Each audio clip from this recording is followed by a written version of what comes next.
Hi, I'm Liv, and welcome back to the Book Nook. Hey guys, so I have not shaken off this cold. It is still lingering like a bad smell, which is ironic because I don't fully have my sense of smell.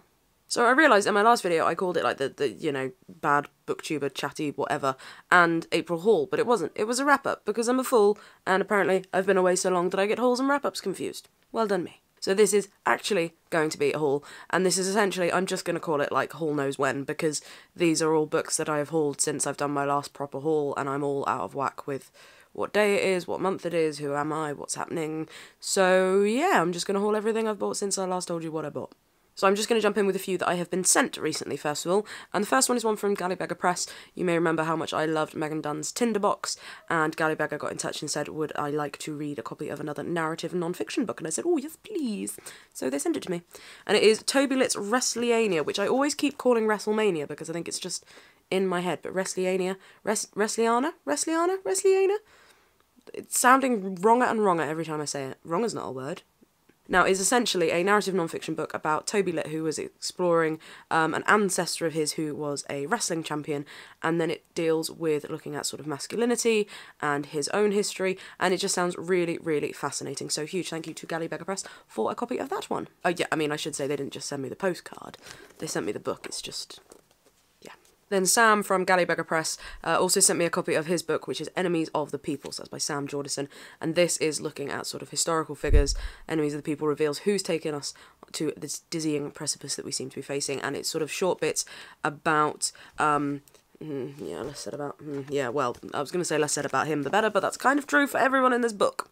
So yeah, it's a book that looks at divisive figures through history and modern history, and what I find quite funny is this was originally published in 2017, and there's a little note in here to say, this edition has been revised and updated to take into account the first year of the Trump administration and the UK government's attempts to negotiate Brexit, following on from the triggering of Article 50. It's safe to say things haven't become any less crazy. Now, the next one I've been sent by Two Roads is one that I've been so excited about, and that is Natives, Race and Class in the Ruins of Empire by Akala. Now, Akala is a MOBO award-winning musician, founded the hip-hop Shakespeare Company, so he's a fantastic musician. He's also an incredible mind. You've probably seen him on clips from, like, Newsnight and Question Times and things like this. Question Times? Question Time? I don't know why I put the S on the end. He has been on multiple, but it's still called Question Time. What's happening? And this is a look at race in the ruins of Europe, as the title suggests. And Akala is just such a fiercely intelligent person, and I love listening to him, so I'm so excited about this one. I think this is going to be incredibly insightful, incredibly moving, incredibly angering, but really important, so I urge you to pick up a copy of this one when it comes out. So I haven't even read it yet, but I know it's going to be brilliant. Okay, now on to some shopping that I have done. Now the first two, actually, you will have seen already in that last video that was a wrap-up, and that was Lumberjanes 7 and 8, so I picked those up. At the same time as I picked those up, I also picked up Paper Girls Volume 4. Now I do think I'm going to have to probably reread 1, 2 and 3, because this is the kind of series that I remember each volume I've read, I've been so confused at the timey-wimey stuff that I think I'm going to need a recap. Then I picked up a copy of a book which I have been meaning to buy for a while, and I don't know why I haven't, and that is Lajno Krasnokai's The Last Wolf. Now, I picked this up the week that The World Goes On was announced as being on the Man Book International shortlist, which I've still not read. I've still not read any of the shortlist. I'm rubbish at the minute, let's face it. But I picked this one up because it was a Krasnokai that I'd always been toying with and always looked at, and yeah, I just fancied it. So it's actually two novellas, The Last Wolf and Herman, and they just look quirky and weird, and it's a slim little one, so I think I might read this one before I read The World Goes On, because I've heard mixed reviews about The World Goes On, whereas I've heard more positive things about this one, but we shall see. Then I picked up a copy of Margaret Atwood's The Penelopiad, because Atwood, Canongate, Greek myths. Need I say more? No. Next purchase is Elena Ferrante's Frantomaglia, A Writer's Journey. Now, I have never read any Elena Ferrante. I've never read any of the Neapolitan novels. I've avoided most of the fact that I know that her identity has been revealed, but I've avoided seeing who it is, and I don't want to know, and I'm just really intrigued by this one, A Writer's Journey, and it goes back from, I think, pre-Neapolitan novels all the way through that, and it's sort of papers and letters and things like that I am just really intrigued by. I'm really like reading about the writing process and sort of being inside a writer's mind, so really fascinated by this one. Then something completely different. The paperback of Stephen and Owen King's Sleeping Beauties came out. Now, you know that I have been reading a couple Stephen King books this year, and I've really enjoyed them. I have been a little bit on the fence about this one. I remember when this one came out in hardback, I was tempted, and it's essentially something strange is happening with women all around the world. They're falling victim to a sleeping virus which shrouds them in a cocoon-like gauze. If woken, if the gauze is disturbed, the women become rabid.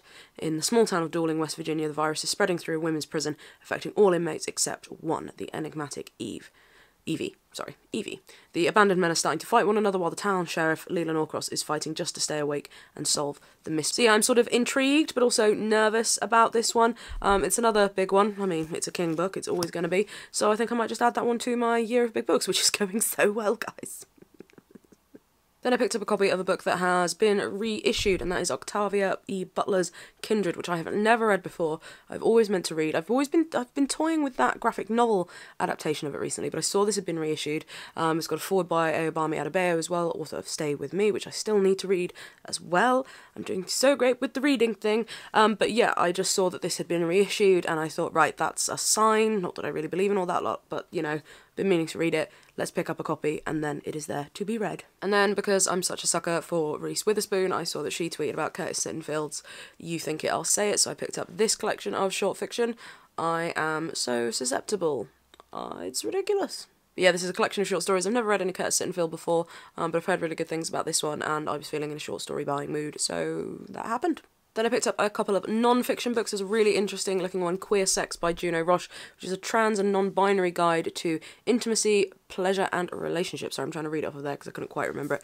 This is conversations that Juno Roche has had with trans and non-binary people talking about sex and relationships and intimacy, and it just sounds absolutely fascinating, so there we go. And the other non-fiction book I picked up was First We Make the Beast Beautiful by Sarah Wilson, which, I mean, talk about beautiful books. And this is a book about anxiety. I did not realise this is the same Sarah Wilson of all the cookery books, the Cooking Without Sugar and things like that. I had not put two and two together. I read a little bit of this in bed the other night when I was trying to choose what to read, read the first couple of chapters, and it looks like a really interesting take on it, and I really like the writing style, and yeah, I'm going to think I'm going to dip in and out of this one. I think this one's going to be a bedside table one, I think. Yeah. And then yesterday in work I picked up a poetry collection which didn't even make it onto the shelf. It came straight out of the box and straight into my hands. And that is Vani Capildeo, which I've probably pronounced wrong, Venus as a Bear. Now this one, I have honestly never heard of this poet before. I've not heard of this collection, but I saw that it is a Poetry Book Society choice and that this writer has won the Forward Prize previously. And I had a flick through, and I think I've mentioned this before, but the poetry I love is poetry that plays with form on the page and does something innovative. And just sort of flicking through, I'm not going to be able to show you this properly, am I? Basically, it looks to do some of that, and some of the sort of lines and snippets that I read while I was looking at this, I just thought, yes, this is very much my kind of poetry collection. So I purchased it. Then the other book I picked up yesterday is purely the fault of RuPaul's Drag Race, and that is the collected Dorothy Parker. It's right there, and I'm reading it wrong. So for anyone who's watching RuPaul's Drag Race, in the last episode it was Snatch Game, and Miss Cracker came as Dorothy Parker, and I thought, you know what, I've always been meaning to read Dorothy Parker, and it's just sort of that wit and that acerbic nature that I was like, sod it, I'm doing it. Pick this up. What's my hair doing? No idea. Let's just go with it. So yeah, this is a collection of Dorothy Parker's poems, short stories, and there's articles and reviews in there as well. And I am really excited to dig into this one because I'm just feeling something. I'm feeling Angry Woman at the moment. Oh, I've forgotten a few. I've just found them. Joanna Walsh's Break Up is one that I also purchased myself a little while ago. I think I bought this one as a sort of birthday treat to myself. Now this one I am going to read the blurb for because I don't think I can sum it up as well as this does. The internet has collapsed the boundaries of time, space and desire. However far apart lovers are, they can instantly be present. So how can they ever really break up? After the end of a love affair conducted largely online, the narrator of Break Up travels across Europe navigating the complexities of modern love. As she makes her pilgrimage through offline spaces, on railways, on buses, on planes and above all on foot, she crosses the borders of not only place but genre, ranging widely into eclectic essays on music, boredom, shame, photography, marriage and art. Break Up blends the personal and the intellectual to tell a mystery story about the aftermath of a relationship. From Rome to Budapest, Freud to Foucault, algorithms to nostalgia. Did I pronounce any of that right? Walsh's long-awaited first novel is a stimulating original work which dismantles what we know of love and what we make of art. No, and how we make art from it. I can't talk today. What's new? I mean, talking about playing with form and layout. Oh, why can't I do this? I give up. Essentially, this one is really, really exciting. I've been waiting for this one for so long, and I'm gonna not leave this one very long. I say that all the time, and then I do, but I'm not going to, actually. Speaking of contemporary literature that I have been excited about, I also picked up for my birthday The Pisces by Melissa Broda. Melissa Broda is at So Sad Today and has written a book called So Sad Today that deals with sort of anxiety, and that was a sort of non-fiction, and this is her first novel, and it is very, very exciting. It's about a woman who falls in love with a merman. Sure. So yeah, these two I have been so excited about, so I had to treat myself to those for my birthday. So yes, those are my bookish purchases of the last however long it's been. I have made some other purchases because in the last week or so, IKEA has opened in Exeter and I've been there 3 times already. Mainly on my first visit, I must say. First visit I went on my own and I bought a lamp and mainly food and drink. But yeah, I have been back twice since and I bought these. They're lovely mugs. Actually, the problem with these mugs is, you know, they have no handle. So they're really, really good for cold drinks rather than hot drinks because my hands are weak. So yeah, I've bought lots of stuff at IKEA already and it's not even been open a full week yet. I would do an IKEA haul, and I can do if there's call for it, but to be honest with you, I'm going to be probably shopping there like every week, so that might get a bit much. The luxury of having one literally like a 20-minute bus ride away now, rather than an hour and a bit away in Bristol, is just so happy. So yeah, so hopefully by my next video I will have shifted this cold. Let's be real, that's not going to happen, is it? This is going to linger forever, and I'm going to die this way. But yeah, as per usual, have a little chat with me in the comments below about any of the books that I have hauled in this video.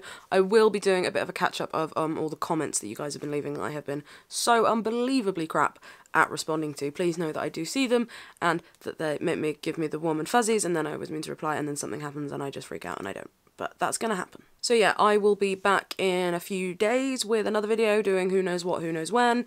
Not really sure, haven't decided on that yet, but something will happen. Until then, have a little chat with me about what you're reading at the moment. Oh, that's what I'm probably going to do next. I'm probably going to do a currently reading because I seem to have done what I don't normally do and started reading a few different books, and it's a very different way of reading again that I used to do that I've not been doing so much recently, and it's frying my brain a little bit, or isn't it? I don't really know. I'll have a little chat about that in the next video. There we go. So yeah, thank you very much for watching, and I shall see you next time. Goodbye.